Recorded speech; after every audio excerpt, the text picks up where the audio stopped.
के घर छोड़कर निकल गए। अब धुंधकारी ने धुंधली को मारना पीटना चालू किया। माँ को उसने तो फल नहीं खाया था, कहीं फल खा लिया होता तो ये कैसे होता। इसलिए जब महापुरुष संत कोई बात बोले तो उसका एक एक शब्द बड़े ध्यान से सुनिएगा।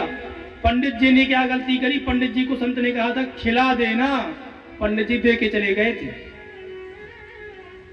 अगर खिला दिया होता अपने सामने तो ये समस्या नहीं आती। इसलिए जो महापुरुष कोई बात बोले तो उसको सुन लेना चाहिए। अब आजकल बाद में सुनेंगे, पहले हम भी ज्ञान देंगे, हम भी तुमसे कम नहीं है, तो दे लो ज्ञान। फिर तो पंडित जी आजकल कुछ ठीक नहीं चल रहा। ठीक कहाँ से चले? तुम सुनने को तैयार हो तब तो ठीक चले।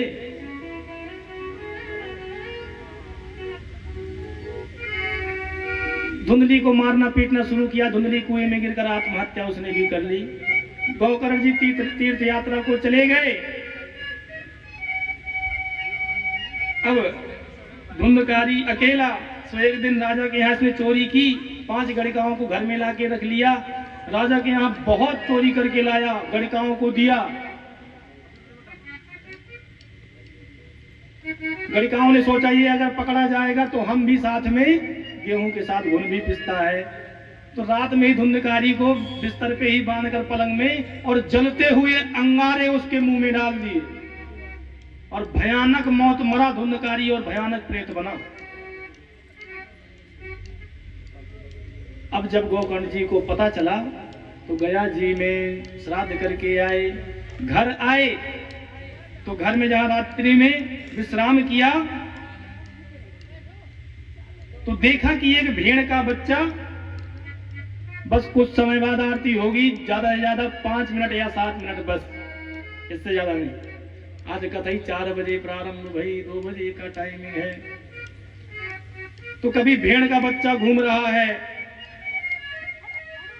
उसे भगाया तो भैंसा बन गया, फिर हाथी बन गया। अरे भैया कौन हो? तो रोने लगा, चिल्लाने लगा, जल फेंक के मारा तो बोलने लगा, अहम भ्राता त्वदीयोऽस्मि धुंधकारिति नामतः। तुम्हारा भाई हूं भैया धुंधकारी। जीवन भर इतने पाप किए हैं कि पता नहीं गिनती हो पाएगी कि नहीं हो पाएगी। सो आज प्रेत बना घूम रहा हूं। गोकर्ण जी कहते तुम्हारे लिए हमने गया जी में श्राद्ध, बोले गया जी में 1-2 श्राद्ध करने से काम नहीं चलेंगे, 100 श्राद्ध भी 100 बार जी भी गया जी तो भी नहीं तरने वाले। बोले क्यों? बोले नंबर 1 का पापी हूं, इतने पाप किए हैं कि पता नहीं। गोकर्ण जी बेचारे परेशान, बोले अभी तुम जाओ, हम प्रातः सुबह तुम्हारे लिए कुछ उपाय करते हैं। धुंधकारी चला गया। गोकर्ण जी रात भर बेचारे सो ना सके। सुबह हुआ, क्षेत्र भर के बड़े बड़े विद्वान बुलाए, सबके सामने रात्रि की समस्या रखी, पर किसी ने भी समाधान नहीं दिया। तो सूर्य भगवान ने समाधान दिया जब उनसे प्रार्थना की, श्रीमद्भागवतान् मुक्ति सप्ताहं वाचनं कुरु। गोकर्ण भैया अपने भैया को श्रीमद्भागवत सुनाओ, निश्चित रूप से तर जाएगा, मुक्त हो जाएगा। अब गोकर्ण जी महाराज ने भव्य दिव्य भागवत का आयोजन किया और स्वयं व्यासपीठ पर विराजमान होकर भागवत की कथा सुनाई। बोलो राधे राधे।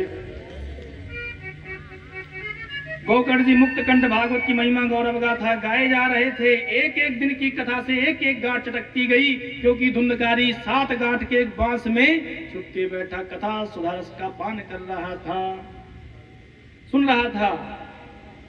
बांस की एक एक ग्रंथि चटकती चली गई और एवं सत्य जनश्चैव सत्य ग्रंथि विभेदनम।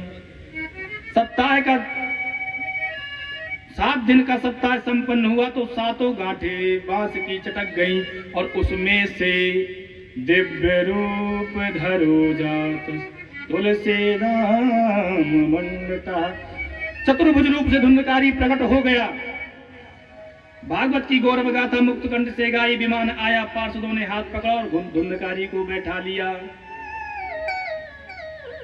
गोकर्ण जी ने कहा हजारों लोगों ने यहाँ पे बैठ के कथा सुनी है, तुम एक ही विमान लेके आए हो, ऐसा क्यों? ये भेदभाव क्यों? पार्षदों ने कहा,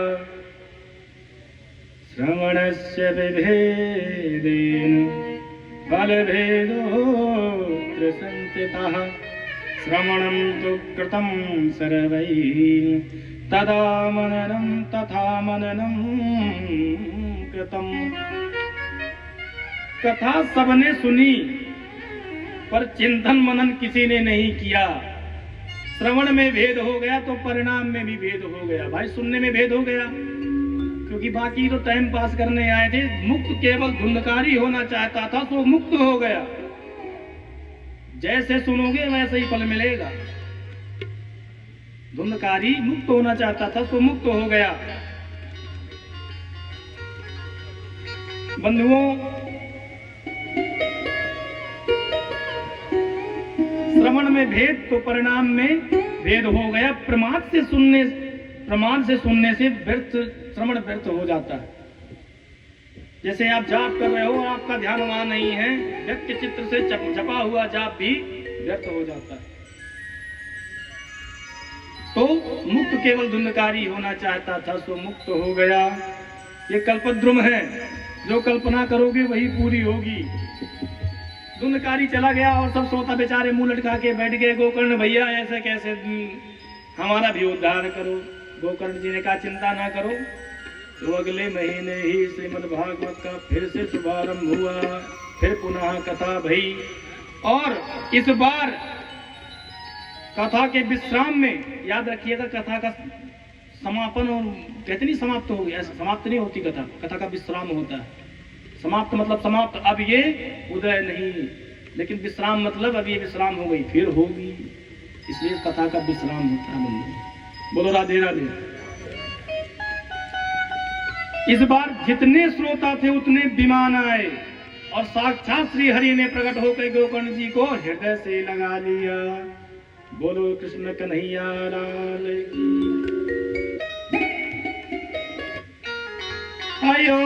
अयोध्यावासिनः पूर्वं यथा रामेण संगता तथा कृष्णेन ते नीता गोलोकं योगी।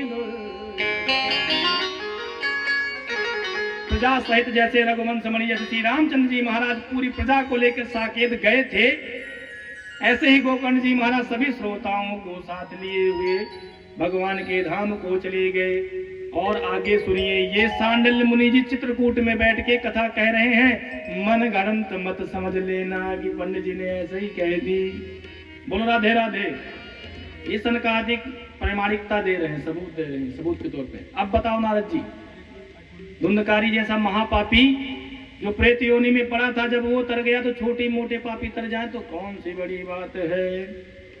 महाराज कथा सुनने की विधि और बता दो। तो एक अध्याय में विधि बता दी। पहले बढ़िया विद्वान ब्राह्मण से मुहूर्त निकलवाओ और जब व्यासपीठ पर वक्ता बैठ जाए तो साक्षात व्यास नंदन श्री सुखदेव जी के रूप में उसकी पूजा करें। विद्वान ब्राह्मण कैसा होना चाहिए, वक्ता कैसा हो, वैष्णव हो, वैराग्य से भरा हो और विप्र होना चाहिए। विरक्तो वैष्णवो विप्र